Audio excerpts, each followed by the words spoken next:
I am a 25 years old female, my girlfriend, Molly, female 27 years old. For the last 6 months started with a joke that I've already made clear that I don't like. It consists of her saying no quickly to anything I ask. I know it sounds silly, but I ask her to get a glass of water for me. She says no, and after 1 minute, I'm almost getting up. She says she's joking and gets some water. I ask her to wash the dishes. She says no. I say I love you. She says no. I ask her to take her clothes. She says no. Everything is joking, and after 30s/1 minute, she does it, but she is addicted to doing it. I've already made it clear several times that I don't like it, even more so in I love you. She's the only person I can say that. So it's special to me. And there are things that are serious, and I need her to answer seriously. And if she says no to everything jokingly, I can't tell when she's saying a real no. It's already happened. I keep saying this is boring and I don't like it. She stops doing it and goes back to doing it after a week.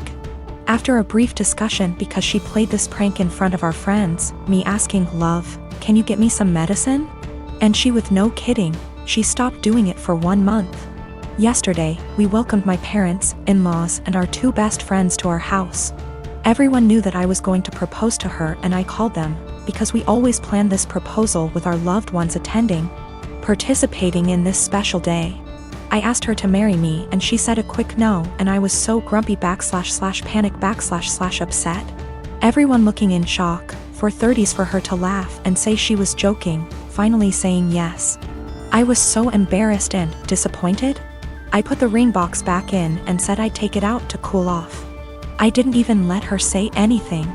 She kept texting me, no answering calls, saying it was just a joke and that I knew she always did that.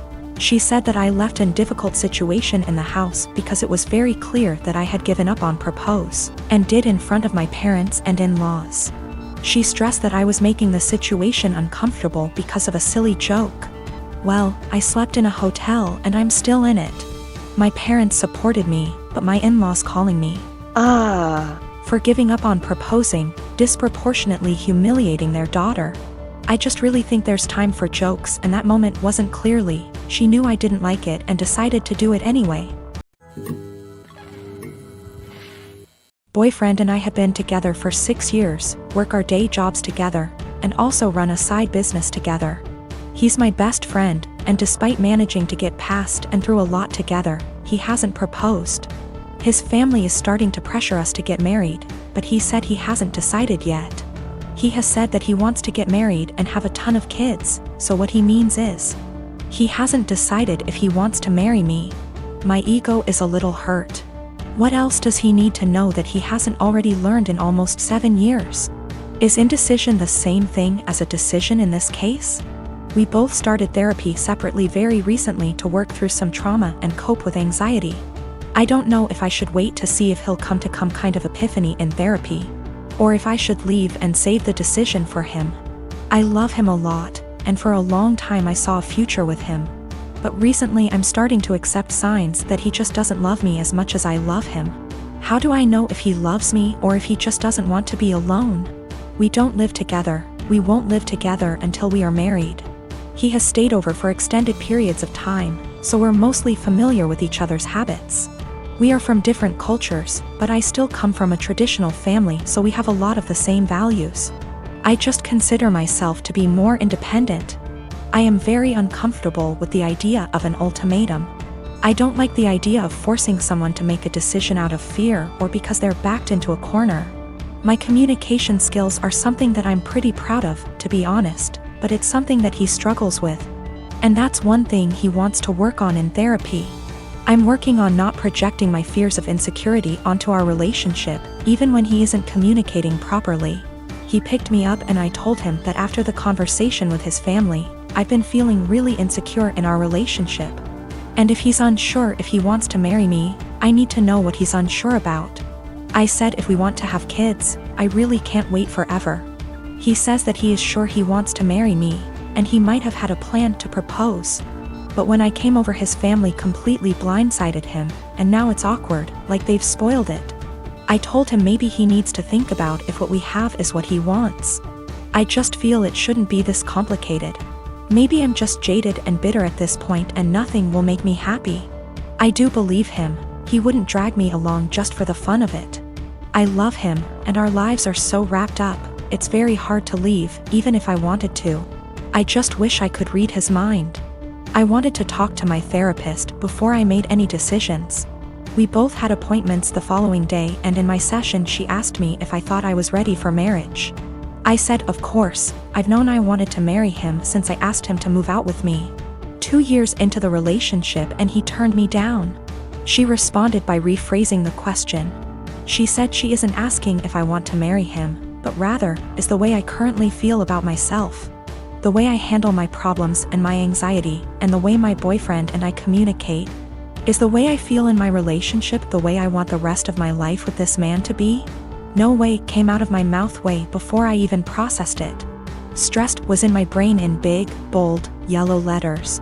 Right now I need to continue to work on my issues in therapy and learn what the best version of myself is like before I'm ready to commit to whatever future version of our lives together looks like. I've only been going for 2 months so far, and I've already seen a huge improvement in my ability to handle stress and my self-worth. I had a 1967 Impala 4-door that I bought in February 2019. A couple months ago I bought my first house that had a 2.5 car garage. I moved the car in and started tearing it down for a complete restoration. I had the body in one bay and the chassis in another, plus the whole garage filled with parts. About 2 months ago my girlfriend came to live with me during this whole crisis and the whole time has hated that car. She wants to park in the garage, but I have 2 acres of land with a lot of nice places to park under shady trees or hell, even in the barn if it has to be inside. I tell her tough luck, it's my house and it's not like I can just throw it back together real quick. Anyways, I was out of town for a couple days on a business trip for the small local company I work for. When I got back, my girlfriend was all smiles. Making me food all the time, doing all the chores, all that. I thought maybe she just was happy to have me home, but then I realized that I didn't see her car in its usual spot. I asked her where she parked so I could make sure I mow that area and keep it clean, and she said not to worry because she parked in the garage. I asked how and she told me to go check it out.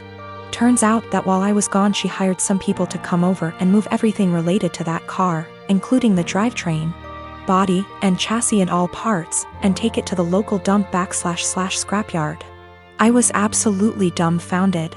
I had spent over $11,000 on that car including new parts, services, and the car itself.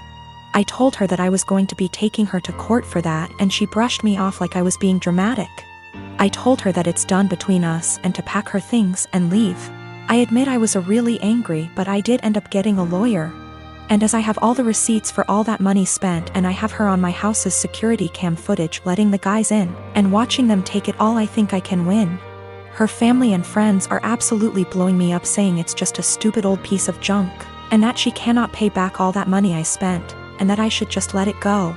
But I have been putting all my time, effort, and money into that car for 1.5 years now, and god damn it if I am not going to get justice for what she did. I got a call from her mom about 20 minutes ago and she told me that I was ruining her daughter's life over a stupid car. I told her she ruined her own life. I've been gathering documentation and stuff and I'm about to head down to the police station and file a report, as suggested by Lots here. Went to the police station last night, was told to come back in the morning. Just got back and filed an official report against her for grand larceny and grand theft auto. I showed them all the receipts I had for the car and the footage of her letting the guys come and take it, as well as the title for the vehicle in my name. They said they will be in contact with all 3 parties, me, XGF, and junkyard guys, soon, and they will hopefully be able to recover some or all of the car. Just have to wait now. The junkyard guys apparently were in the middle of hiding it when the police came to ask them questions. It was on a forklift and they were gonna put it on top of a pile of cars that was hidden behind more piles of cars. They said it was theirs and they had the title, but obviously didn't have the title for it, and since they matched the VIN on the chassis and body to the VIN on my title, it was obviously mine. I know at least one person there has been arrested. I think he was in the camera footage I talked about earlier, but if it was the boss or whomever or even his specific charge. They also told me they would be looking into this specific junkyard for any other vehicles reported stolen. They said they haven't been able to get in contact with my ex just yet, but they're working on it. I'm just so glad they found my car. Luckily, I made quite an album of pictures detailing me tearing down the car, and so I can use that to prove what parts they had were mine, so I can hopefully get most or all of it back. Police haven't let me take it back home yet, as they say it is evidence or something, so hopefully I can get it back eventually. Thank you all so much for the support and advice. My best friend is a really great gift giver. I know that she plans gifts really far in advance and always dedicates so much time and thought into them. And I am so grateful for every gift I have ever received because I know how special they are. She'll often take something small I said from years back and make a really meaningful thing out of it. And I know she enjoys gift giving, and it is clearly one of primary ways she communicates her love for me and others. I just can't keep up. I've never been a really good gift giver. I often really struggle with forming ideas for upcoming celebrations, and until I'm really under the pump, I come up empty-handed until I find something just all right, or I repeat a similar shtick of reasons why I value you, presents. This just means that I feel so much stress every time I have to celebrate her birthday and Christmas. Especially because I would have received something completely out of this world. I really just feel like my gifts pale in comparison. It's getting to this stage where we've been exchanging presents for 8 years, and I'm honestly just starting to feel like I'm running out of steam to keep up and continue thinking of other ideas. It is also hard because I'm neither here nor there when it comes to receiving gifts. I can recognize the hard work and love, but I don't need to receive gifts to know that I'm loved. And so I worry that I don't reciprocate my love well enough because my presents never feel at her level. I want to express to her my gratitude for her gifts, but ask that we just stick to one a year, on birthdays. Because Christmas and the occasional Valentine's Day is too much for me. I have been able to move away from gift giving with other friends by just casually mentioning it or just mutually ceasing present exchanges, and we now opt for spending time with each other, something I love. I just don't know if this would be really insensitive or soul-crushing because it's not about her or how good of a friend she is, but really about my insecurity and my differing ways of communicating love.